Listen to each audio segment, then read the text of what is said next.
Бүгін жақсы тойлағансыз-ау сірә. Әкемді алып кетеді-ау. Тоқта. О, таптым. Кейпіне ену дұғасы.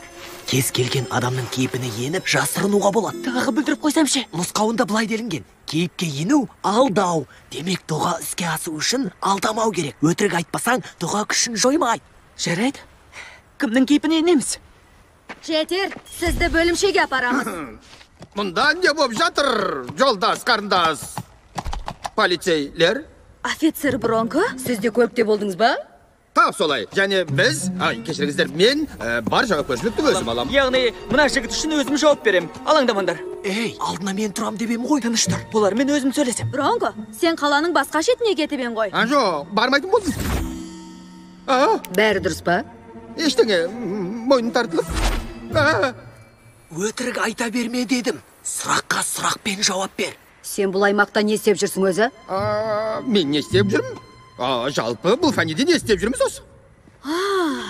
Ол туралы ойланып көрмеппін. Жарайсың. Айыпқа бұйырмассың. Сұрағыма жауап бермедің ғой. Жақсы, біз жай оған көлік айдауды үйретіп жүргенбіз. Енге. Иә, солай. Ен деген кім? Мына Лорелдің ұлы ма? Иә, Ен Лорелдің ұлы. Өгей ұлың жол бойы ереже бұзып келді ғой. Иә, енді... Негізі бұл жігіттің бірдеңе жетіспейді. Бәсе, жүрісі бір түрлі болып тұр. Өзің де бір түрлі болып тұрсың. Негізі мен шынымды айтатын болсам, мен мұндай жағдайда... Естерімді білмей қатты сасам, содан үстімді тер басып, абыржап, айтарға сөз таппай, бүлдіргеннің үстіне бүлдіріп, қысқасы, сырт көзге ақымақ сияқты көрінем. Болды, тоқташы. Не болып жатқанын енді түсінген сияқтымын. Рас па? Біреудің баласына әке болу оңай емес. Мені де өгей қызым әбдені қырғылды. Иә.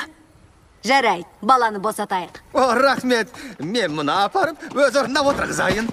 Ей, мұңайма, жарай ма? Жолың болсын, Бронко. Саған дәріптес. Еңбек қып жүрсің бе деген. Бұл жолғы көлтің жақсы шықты.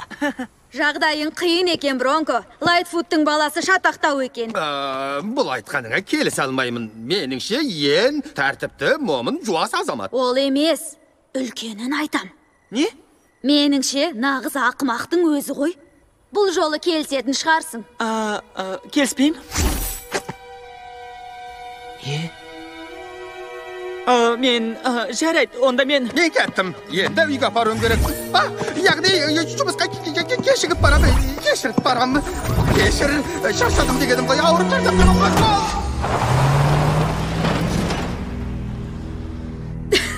Мә, Бронко да алжиын депті. Осыдан кейін кеуге тиіп көр. Кәрі көрдің жүрегін ешкім жаулай алмайды.